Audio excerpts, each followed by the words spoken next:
மாலை தூபம். Welcome to evening incense. நாம இதுவரைக்கும் ஆசாரிய பாத்திரங்களை பத்தி பார்த்து முடிச்சிட்டோம். இன்னைக்கு எண்ணாகமம் 7ஆம் அதிகாரத்துல சொல்லப்பட்டிருக்க கோத்திரத் தலைவர்களோட விலங்கு பலிகளுக்கு, குறிப்பா முழுமையா அர்ப்பணிக்கப்படுற இளம் காளை பலிக்கு நகரப்போறோம். பல நூற்றாண்டுகளுக்கு முந்தைய இந்த பழங்கால பலிமுறை நம்மளோட இன்றைய வாழ்க்கையை எப்படி மாத்தப் போகுதுன்னு பார்க்கலாம் வாங்க.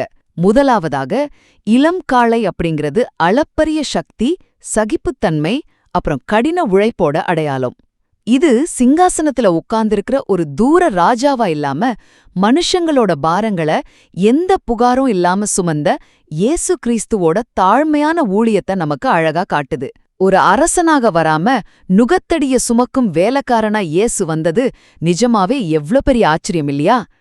இரண்டாவதாக, உழைப்பை கொடுக்கறது ஒரு பக்கம் இருந்தாலும் அதை நம்ம வாழ்க்கையோட எந்த கட்டத்துல குடுக்கறோம் அப்படிங்கிறது ரொம்ப முக்கியம். இந்த பலிக்காக முதிர்ந்த காளையை அவங்க கொடுக்கல, முழு பலத்தோட இருந்த ஒரு இளம் காளை தான் கொடுக்கப்பட்டுச்சு. இயேசுவும் தன்னோட 33வது வயசுல தன் வலிமையோட உச்சத்துல தான் தன்னை முதற்பலனா ஒப்பு கொடுத்தார். ஆனா நாமும் நம்ம வேலைகள் எல்லாத்தையும் முடிச்சிட்டு மிச்சம் இருக்கிற நேரத்தையும் சக்தியும் தானே கடவுளுக்கு கொடுக்கறோம். அது நியாயமான? கொஞ்சம் யோசிச்சு பாருங்க. சிறந்தது கொடுக்கணும் இல்லையா? மூன்றாவதாக, அந்த சர்வாங்க தகன பலியில காளை முழுவதுமா, அதாவது தோல், சதை எல்லாமே எரிக்கப்பட்டுச்சு. இது பிதாவோட சித்தத்துக்கு இயேசு காட்டின முழுமையான கீழ்ப்படிதலை குறிக்குது.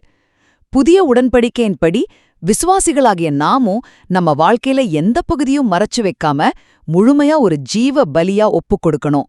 சுருக்கமா சொல்லணும்னா, இந்த இளங்காளையோட பலி நம்மளோட மிச்ச மீதியான நேரத்தை இல்லாம நம்மளோட சிறந்த ஆற்றலை முழுமையா ஜீவ பலியா அர்ப்பணிக்கிறதுக்கான ஒரு அன்பான அழைப்பு.